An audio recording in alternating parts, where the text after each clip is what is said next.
In that case, I'll ask Simon. Do you want to ask your last question? Can do. What single piece of advice would you give to like new graduates and people trying to make that step up? Like what's the first step? You said about having an online presence, but a lot of people still want to see the physical portfolio. And how do you present yourself? Like, as you say, you want to ask for not never do it for free, but how you said present yourself as a professional. Yeah, I mean, there's so many facets to that question. I think number one, right? You want to be a photographer who goes right up there to the top, yeah, in whatever you know, not style, but type of photography that you're working in. Then I know this is obvious because you've been at college or whatever, but sometimes it isn't so obvious. You need to learn the history of your photography, and that sounds like it could be quite boring in a way, especially if you're someone who's very practical like I was.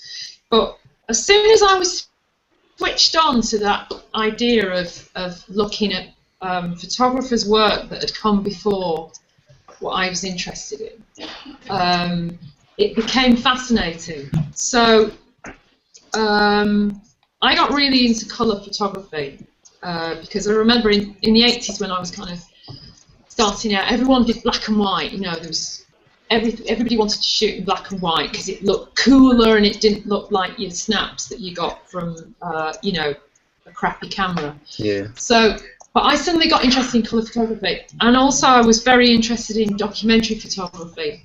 I didn't necessarily want to be a documentary photographer, and so all the elements that I was interested in, I wanted to find out more about them. So I went back into the history of photography and looked at all those photographers who had kind of, you know, done really interesting things with those facets. Like, you know, I really wanted to see everything that William Eggleston had done. And, you know, all these different documentary photographers that I was becoming inspired by, like Chris Killip, Martin Parr,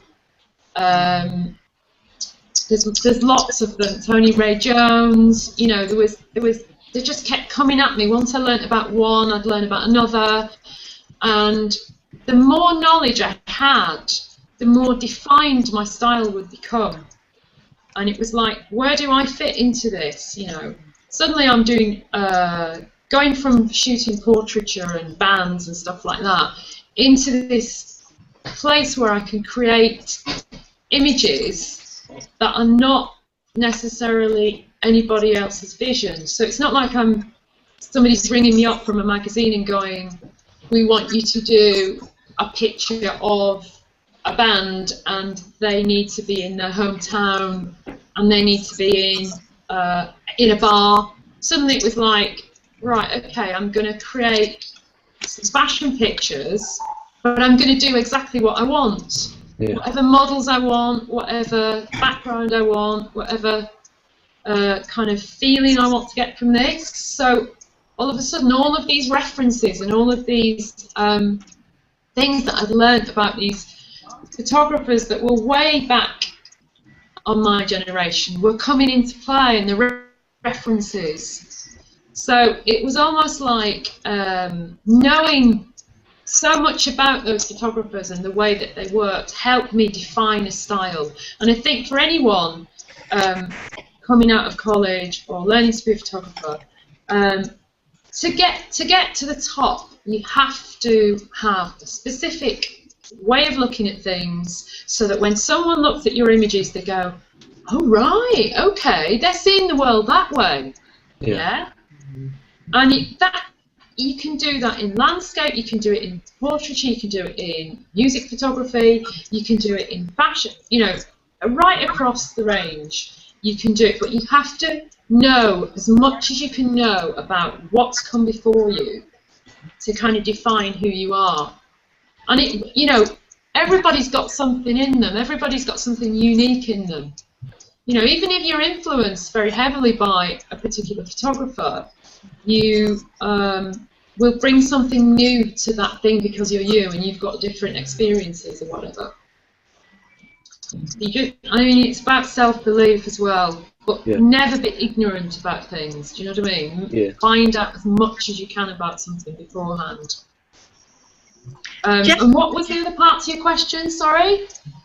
It's just how to present yourself. So if you're approaching someone, how to come across like not too arrogant, if you know what I mean. But you seem to be applying a lot of. You need to have a lot of confidence, like you say. You've kind of answered it. A lot of confidence. Yeah, I mean, confidence. If confidence is born out of just something where you say, right, I'm great, you know, and I'm going to go in there, you'll be discovered because it's not very truthful. But if you believe in what you've got, and it will give you. I think, you know, the ability to talk about your work is confidence. Yeah. Do you know what I mean? But if you can't talk about it, then it's it's tricky. You have to have other people talk for you. Brilliant, thank you. Jess, did you have a question? Yeah, I asked about the publishing side of things. Oh, yeah. Oh, no, Yeah. I thought Vic thought you had another question. No, you don't. Oh, well, I did, but she sort of answered it. I was just going to ask, grand. how did you make your first break, really, in the industry? Did you start off working with the assistant, as an assistant? What was the bit before that? How did you make that break, really? Good question. How did I get a break? I guess I worked really, really hard. I mean, that's one thing, is if you want to do this, you have to put in. You don't get out unless you put in. And I'm sure all you guys are understanding what I'm saying here, because it isn't a part-time thing. It isn't an interest. It's an obsession.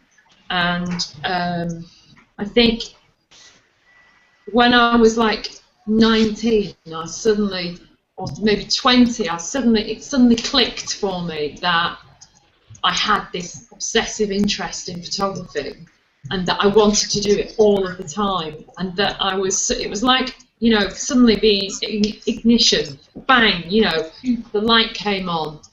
I think it's just to get inspired is the most important thing, and go, oh right, I get it, I get that. I'm looking at this book, and suddenly these images it's becoming clear that this is good. This is a really, really good thing to look at, and I'm really excited by it. And I want to do something as good, you know. And even if you end up copying that just for a nanosecond before you push it into your own direction, it doesn't matter. Do you know what I mean? Mm-hmm. So it's about kind of discovering yourself and working really, really hard and spending every moment you possibly can to push that. And then it's about just getting the best portfolio you possibly can and being really brutal about your edit and getting it to the right people.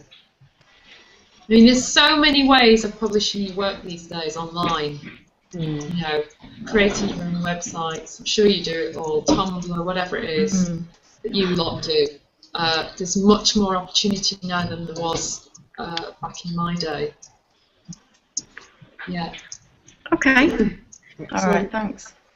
Well, we'll wrap it up there, and I'd like to thank all of you for taking part today, and thank Bartle Bogle Hegarty for staging this for us, particularly Peter, Chris and Jermaine, and also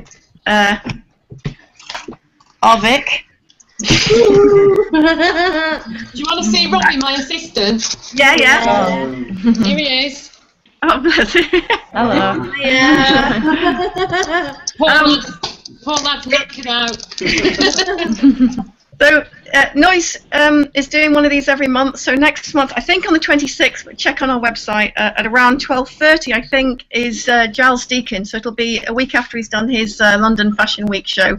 So it'll be a great time to ask him questions. But finally, I'd just like to thank Elaine and Marco, and maybe you could all join me in thanking them, and we'll wrap it up there. Thanks. Thank you. Thanks a lot. See you. Have a nice day. Yeah. Bye. Thank you.